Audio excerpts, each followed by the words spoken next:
Good afternoon, everybody. Okay. The Queen has been, I'm so sorry. Good afternoon, everybody. It's been a long morning. All right, let's do this again. The President has been briefed and will be updated throughout the day on the concerning news out of the United Kingdom about Queen Elizabeth's health. His and the First Lady's thoughts are with the Queen and her family today. The President also conveyed to Prime Minister Truss during a previously scheduled video conference this morning that he and Dr. Biden are thinking of the Queen, her family, and the people of the United Kingdom. This morning, the President hosted the video conference with allies and partners to underscore international support for Ukraine, including through continued security and economic assistance and the sustained imposition of cost on Russia to hold the Kremlin accountable for its aggression. They discussed Russia's weaponization of energy and additional steps to secure sustainable, affordable energy supplies for Europe. They committed to continued close consultation on this issue. In about an hour or so, the President will give remarks on the new updated COVID-19 vaccines with a simple, clear message: don't wait, get a COVID shot this fall. He'll note that with these new updated vaccines, we're entering a new moment in our fight against COVID. For most Americans who are fully vaccinated, our nation's health experts are recommending that you get the updated COVID vaccine once a year. The President will also discuss our plan to ensure Americans get these new vaccines and are preparing for the fall and winter. First, by making these vaccines available for free and easy to get at tens of thousands of convenient locations. Second, we're also doing our part by taking action. While we're constrained in what we can do with our limited remaining COVID response funding, we're acting to further increase access to tests and treatments, including by purchasing some more tests and launching a new pilot program to further expand testing. Third, the President will call on everyone to do their part with specific calls to action for schools and businesses. Last, the President will continue to call on Congress to take action on the administration's request for additional COVID-19 funding so we can make important investments to support testing, long COVID research, and the development of next-generation vaccines and research. So here's the bottom line. The President will underscore that we've come a long way in the last 19 months. People are back to work, kids are back in school, and we can now prevent the most serious outcomes from COVID. And if we all stay vigilant and keep doing our part, we can build on this progress and keep people safe, manage COVID, and minimize disruptions this fall and winter. Lastly, tomorrow, President Biden will travel to Licking County, Ohio, to deliver remarks at the groundbreaking of Intel's new $20 billion semiconductor manufacturing facility. Intel committed this funding in anticipation of the passage of the Bipartisan CHIPS and Science Act. The facility will be built by union labor, creating over 7,000 construction jobs and 3,000 full-time producing leading-edge chips jobs as well. Thanks to the President's economic plan, U.S. manufacturing is back. Our economy has already added more than 680,000 manufacturing jobs since President Biden took office, which is more manufacturing jobs on average per month than any other president in the last 50 years.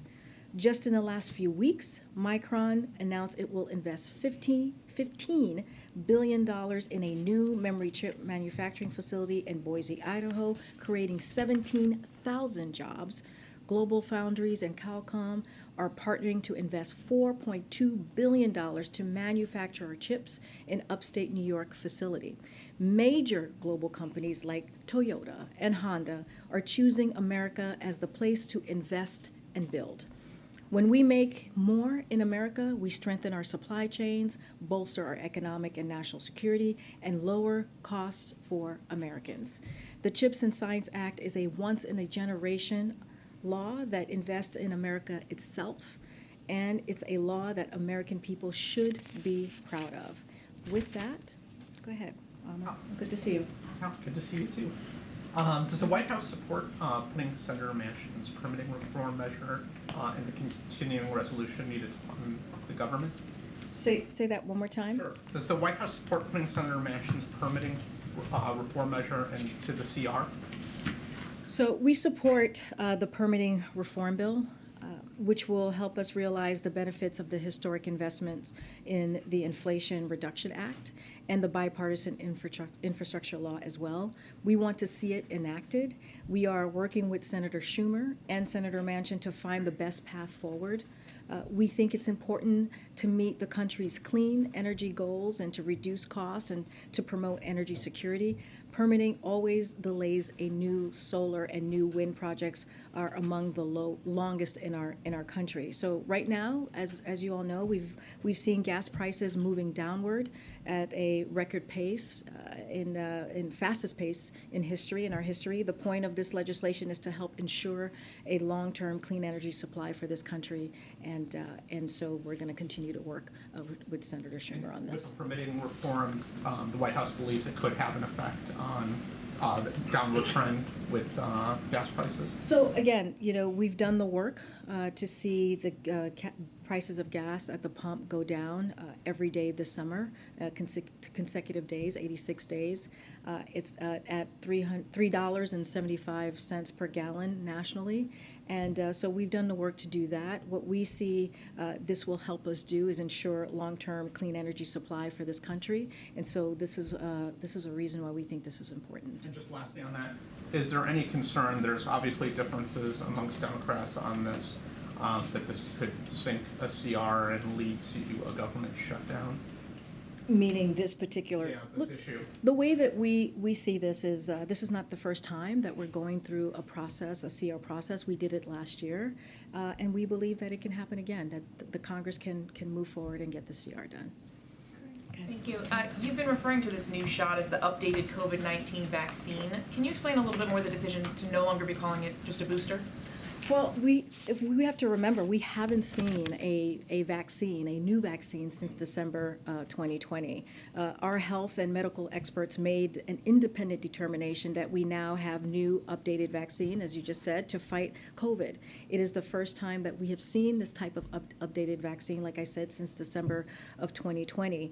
And the message to folks that we are providing is, if you're 12 or older and it's been at least 2 months since you last got a shot, you should get these new updated vaccines right away. That's the doctor's advice, and they made this decision independently. But you do still need to get the first original dose before you can get this shot. The FDA, the CDC, they're still referring to this as a booster. So I guess why the discrepancy? Are you concerned that may cause some confusion? Well, I'm not going to get into regulatory language on what to call this. I'll leave that to a booster or a vaccine. I'm just laying out what the doctors and the expert have recommended. This is, again, a new vaccine. We haven't seen a new vaccine since December 2020. What this vaccine does, it targets the Omicron variant, which is the dominant variant, not just here, but globally.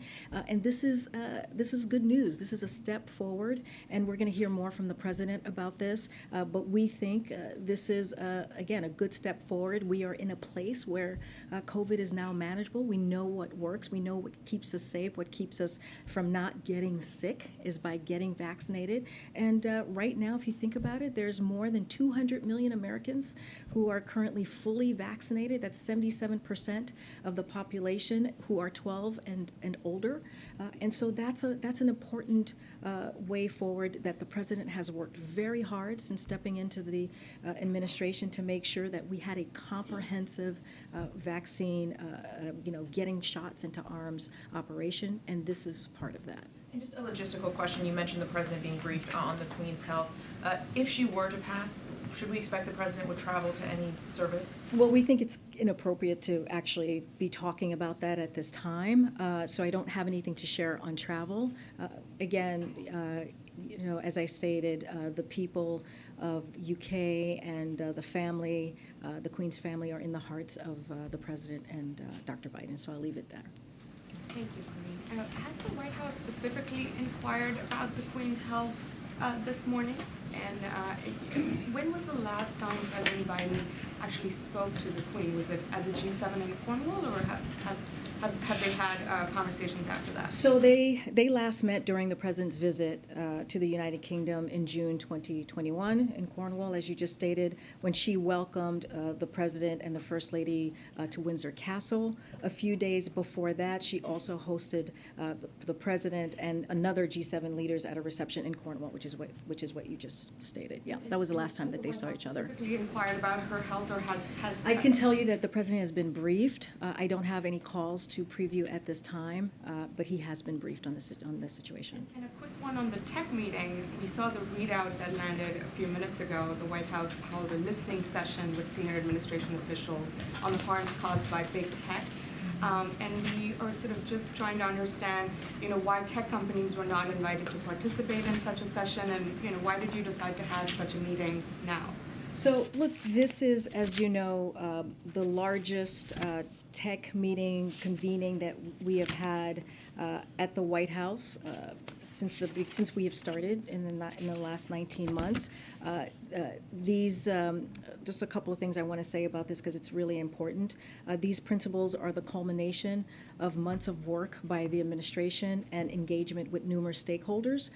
They also consist with work that the administration has been doing and will continue to do. So this is an important roundtable, as you've heard from the readout and as we've laid out.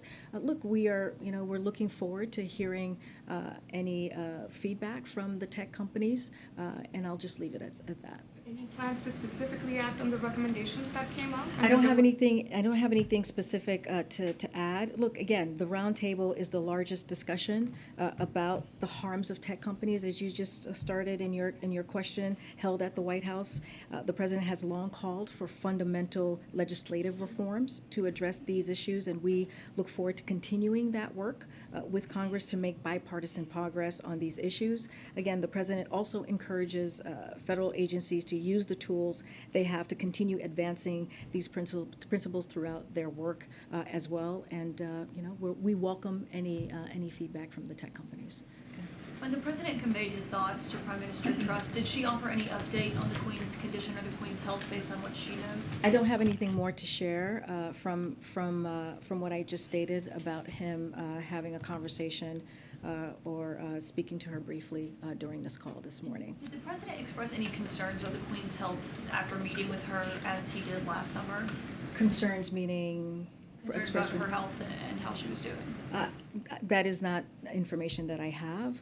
Look, I'll just reiterate this, because I think this is important, which is our countries and people have always had or shared a special relationship, and our thoughts are with the people of the United Kingdom, with the Queen and her family, and she, again, as the President has stated, they are in the hearts of both the President and Dr. Biden. I don't have more to share on that. Do you have any update on when the last time the President has spoken to the Queen? Was that when they met, as Kaylin just referenced, or have they? It was when they met in June of 2021, is the last time they spoke and saw each other. And then just on COVID, there's a projection that the administration could run out of tests if there's another major COVID wave. I'm wondering if there's any updates on whether or not the White House or the administration plans to buy more tests. I mean, we've been very clear. We need Congress to pass the CR. We have made some cuts here and there to our fall plan, and in order to move forward with this COVID vaccine that we're talking about, that the President's going to announce today, we have enough for the fall, but not for the winter. And we have been very clear that in order to not be left behind, to continue moving in our progress, we need Congress to fund the COVID. The COVID response funds that we have asked for, the $22 billion. So we're going to continue to work with Congress. We're going to continue to have those conversations, those bipartisan conversations to move that conversation forward on getting that CR done. And so that is a priority for this administration. We've been talking about that for months now. There's nothing new there. And in order to continue with the testing, in order to continue with these new vaccines that are very important, that is a game changer in how we're approaching managing COVID, we need those funds. Logistically, would the president be given any sort of heads up if the Queen does pass, or would he find out kind of when? Again, I mean, we just feel having those conversations at that time is inappropriate. Clearly, if anything is to share, we will share that. But again, we're thinking about their family, they're in their hearts, and just not going to get ahead of that at this time. And then on the president's call with allies, in the readout, they mentioned that they talked about Russia's weaponization of energy and the need to, coordinate on sustainable and affordable energy. Is the president concerned that gas prices, you mentioned that they're coming down, is he concerned about them increasing again? Here in the U.S.? I mean, the president's doing everything that he can to make sure that we lower the cost for the American people. This has been a priority for him, and he took really bold actions to see the trend that we have been seeing with gas prices. Right, 86 days they've been trending down, and so we're encouraged by that. It's been work that, again, his leadership from the Strategic Petroleum and making sure that we tap that historic tapping of the Strategic Petroleum of 1 million a day for the last several months, that has helped. It's the ethanol 15 that he made a decision on to make that available during the summer, which is not a regular time to make that available. He took bold actions, and now we're seeing that effect. So look, we're going to continue to take to look at all options. We're going to continue to make sure we keep costs down for the American people, including at the pump. And then you mentioned the president's going to Ohio tomorrow for this groundbreaking. Is this going to be something that we're going to see throughout the midterms, going to these kinds of ribbon-cutting ceremonies, groundbreakings? I mean, is that kind of the focus? So, look, I can't talk about the midterms from here. I can't talk anything political from where I stand in this position. We put out a memo in August laying out what the next several weeks would look like. We had a string of successes, as you know, the Inflation Reduction Act, which is going to lower cost for Americans as it relates to health care, as it relates to making sure prescription drugs are lowered for our seniors, as it relates to investment in dealing with our climate crisis, which is all incredibly important. CHIPS Act, as you know, that's what he's going to be focusing on tomorrow. And so we're going to go out there. We're going to have those conversations with the American people, not just us. Cabinet secretaries, you're going to see congressional members out there, Democrats who are going to make sure that the American people know the work that this president and Democrats have done in Congress on behalf of the American people. And so we're going to do that these next several weeks. The president's going to go to Ohio. He's going to go to other states in the next couple of weeks. And this is important. This is important because as we talk about the gas prices, the president has been very clear. One of his priorities as it comes to the economy, as it relates to the economy, is to lower costs for the American people. And so we're going to have those conversations across the country. Okay. Does the president have any intention to go to the British Embassy to sign any book today, though she's, since we know that she's ill, to express his best wishes to the people of that country? I don't have any changes to his schedule to announce. Nothing on his schedule today that's changed at this time that I have to report from here. So let me ask you about an announcement that was made by another news outlet this week. It relates to what the Republicans are calling the commitment to America. Axios reporting that Kevin McCarthy is going to unveil this economic agenda later this month in Pittsburgh. Among the items it dictates is a desire to put an end to Build Back Better. Presumably that refers to the Inflation Reduction Act.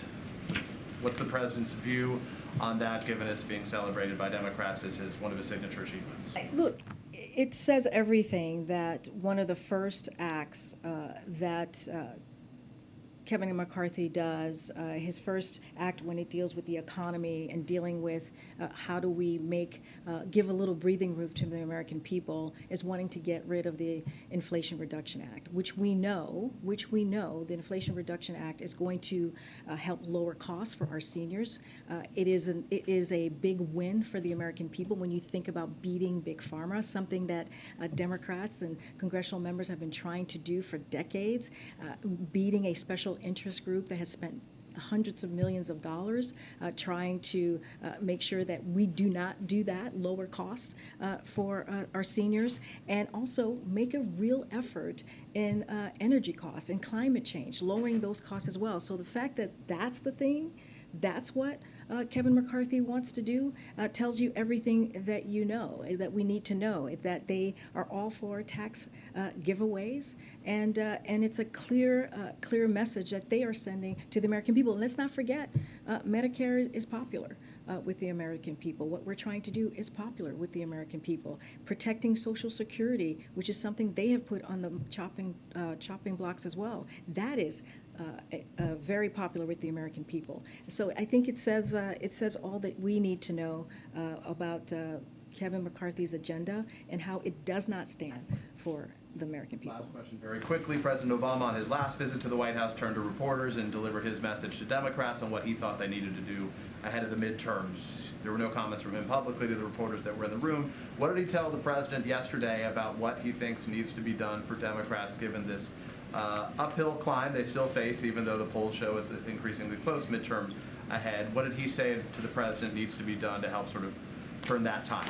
So again, I can't talk about the midterms or any political election from this podium. About achievements. We don't have to talk about the midterms. And what I can say is what I reiterated earlier to one of your colleagues, which is we are going to talk about the successes that we have been able to do in the last 19 months for the American people. And that is building an economy that works for all, doesn't leave anybody behind. Make sure that we build an economy from the bottom up and the middle out. That's what you've seen with the bipartisan infrastructure law. That's what you've seen with the American Rescue Plan. That's what you've seen with the CHIPS and Science Act. That's what you've seen with, again, with the work that this administration, along with Congress, Democrats in Congress, have been able to do. We have a lot of things that we can talk about directly with the American people, and that's what we're going to do. The president's going to go to Ohio. We're going to go to Intel.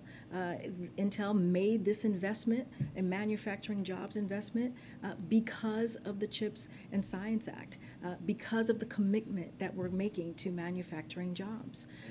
And so that's going to continue to be our focus. Go ahead, Kathy. Yes, on the Queen's condition, who is briefing the White House about how she's doing? Are you hearing from the Prime Minister? Are you hearing from Buckingham Palace? How are you getting your information?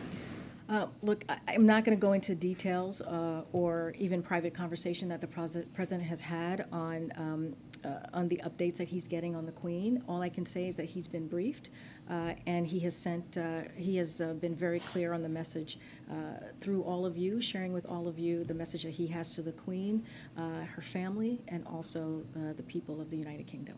On COVID, there's a report today that the White House might be looking to wind down the COVID response team sometime next year. Is that in consideration? What's the current thinking about? I don't have anything to share on that. Right now, we're still trying to make sure that we continue the success that we have seen with the work that the president done on COVID. Thank you. I have a question about President meeting with the President Xi of China at G20. President this week mentioned that he will see him if President Xi is attending G20. Is this based on some communication between two governments? I'm sorry, can you say that again? The meeting between President Biden and President Xi of China. Okay. I don't have anything to share on that. He mentioned this week that he will see President Xi at the G20 if he attends. I'm not going to get ahead of our plans, of our trip at this time, or a trip at this time. I'm not going to confirm anything from here, from you. Thanks, Karine. Yeah, you've talked about trying to get costs down. A new Gallup poll shows that 24% of Americans have spending less. They've changed their spending habits. 17% are driving less because of inflation. 17% have traveled less or canceled vacations.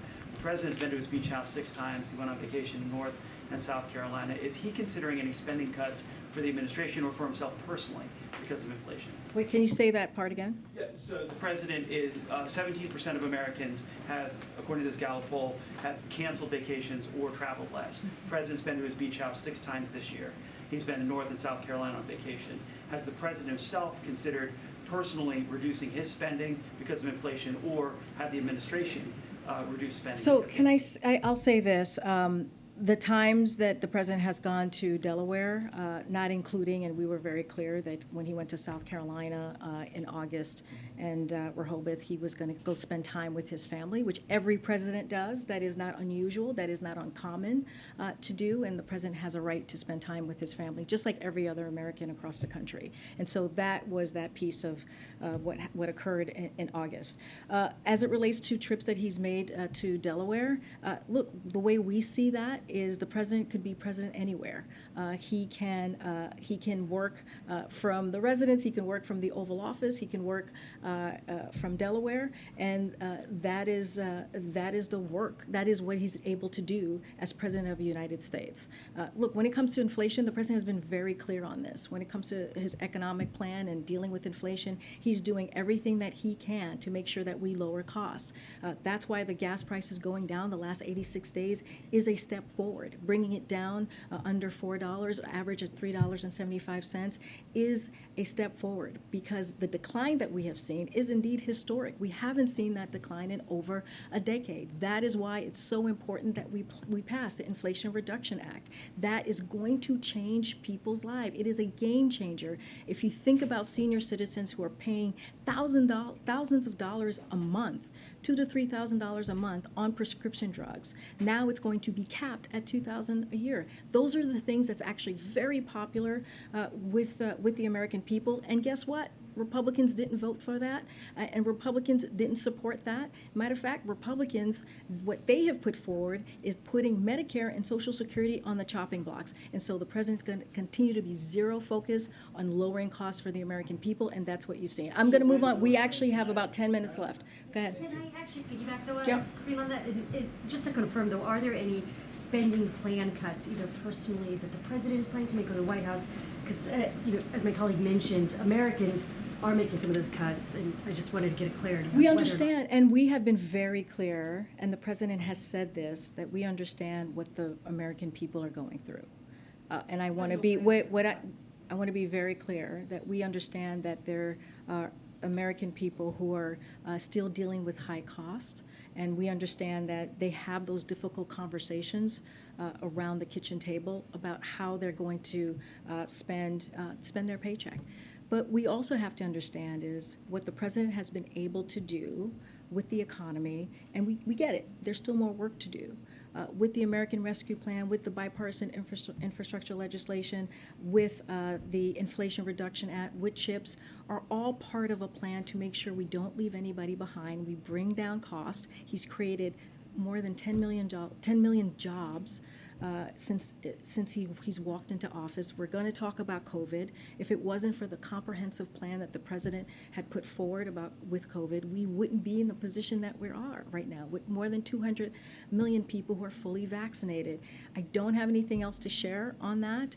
What I can say is the president has the ability to work from anywhere. That is the president's one of the president's obligations that he has. Wherever he goes, he's able to work. He has a team to do that. And again, when it comes to high costs, when it comes to tough decisions that the American people make, he gets that, and he's going to continue to do the work that we have been doing to bring costs down. On an unrelated topic, the Unity Summit next week, can you provide any details on what exactly it is, or just any additional context? So we'll have more information for you earlier in the week. I don't have any details at this time. I'm going to keep going. Go ahead. Thank you, Karine. I will say I did fill up the tank at the Biden service area the other day, and the gas prices were a little bit lower. But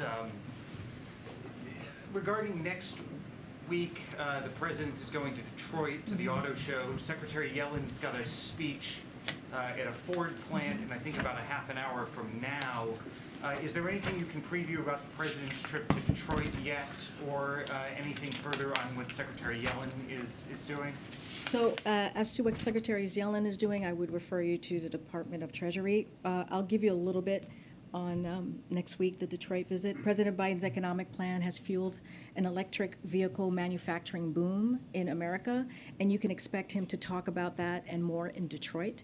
Under President Biden, the private sector has invested over $100 billion to make more electric cars and their parts in America, create jobs for our auto workers, and strengthen our domestic supply chains. And just weeks after President Biden signed the Inflation Reduction Act into law, major companies have already announced billions of additional dollars in new investments to boost American clean energy manufacturing and create good paying jobs. And that's what he's going to look, what Detroit's going to look like. Concerned about the possibility that the $7,500 tax credits may not be available for a lot of these EVs. There's been some reporting that the parts just won't be from the United States, that the country of origin situation won't be sufficient for those. Is the White House concerned in trying to figure out a way to make sure that people can actually get those tax credits to buy those EVs? So we're going to do everything that we can to make sure that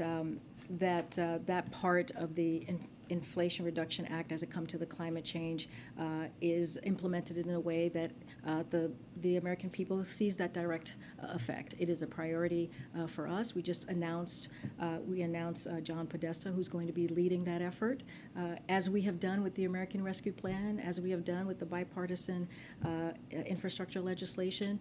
We are going to make sure that what we pass, these laws that we pass to improve the Americans' lives, are implemented in a way that has a real effect, and that the American people truly feel the cost. Thank you, Karine. I have two questions. The first is on Queen Elizabeth. She's served for nearly a third of American history. So how does President Biden view the special relationship between the U.S. and the UK if there were to be a transition in the British monarchy? So don't want to, we feel like it's inappropriate to talk about hypotheticals here. What I will say about the relationship with the United Kingdom, as the president said in celebration of Queen's Platinum Jubilee, which is not too long ago, and this is quote, under her reign, the relationship between the United Kingdom and the United States has grown stronger and closer than ever. The president, as you all know, has known the Queen for over 3 decades. He's met her personally 3 times. Once was in June of 2021. Over the years, including, as I said, twice last year. Again, we see this relationship is stronger, grows stronger every stronger and closer.